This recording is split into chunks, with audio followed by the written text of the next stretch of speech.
Okay, there it is. Okay, I've been covering the government's new way to help authorities identify domestic terrorists. A new report put together by the Missouri Information Analysis Center warns that militia members most commonly associate with third-party political groups. There's been an update today. The Missouri Department of Public Safety has issued a letter just moments ago before we went on air saying the report should have, quote, made no reference to supporters of Ron Paul, Bob Barr, Chuck Baldwin, or any other third party, political organization, or any other candidate. They're going to edit the report, you know, deleting these references, but I don't think it's going to make a difference at this point. We have Ron Paul on with us now, a dangerous, dangerous man. Hello, Congressman Paul. How are you? Hello there. Are you now, or have you ever been a member of the Libertarian Party? I have to admit, yes, okay, I was. Well, but the good thing is, trouble? Well, the good thing is, you don't have a Ron Paul bumper sticker on the back of your car, do you? Yeah, I have one of those too, at home at least. All right, we're tracing the... Oh, well, wait a minute. Yeah, we know exactly where you are. Just hang out and talk with me for a few more minutes, my friend. Let me ask you this.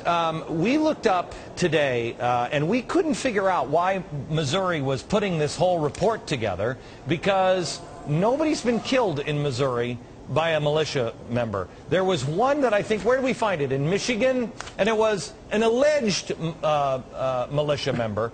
Yet ELF has done unbelievable damage, 2,000 crimes. 2,000 crimes since 1979 and over $110 million in damage. But nobody seems to be looking at radicalized terror groups like ELF. Why is that?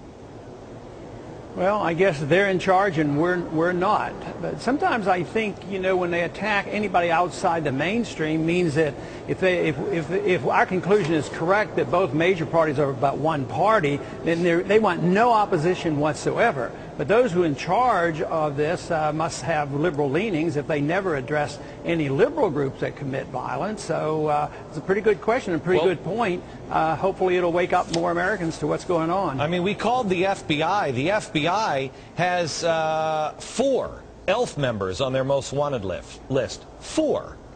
But there's not a single person from a militia. Is this, Congressman Paul, do you believe this is some sort of a setup? I mean, why all of a sudden the interest in these militias?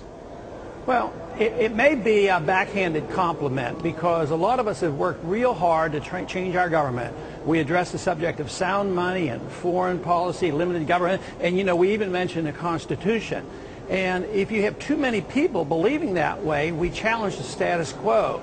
So I think if they see us as a threat, they may come out with these tactics to try to demonize us. So let's look at it as a more positive thing. And interestingly enough, you know, we're having a rally out there in St. Louis, Missouri, coming up here this weekend. Maybe it had something to do with that. Maybe they wanted to discredit what we were trying to do in St. Louis. There were 5,000 people in Orlando, Florida. There was a big rally, I think, in Lexington, Kentucky, with a couple of thousand people there. I mean, there is something going on, and it's not being organized. I mean, I want to have the people that organized the Orlando rally on, maybe on tomorrow. They're 4 moms. They're 4 mothers.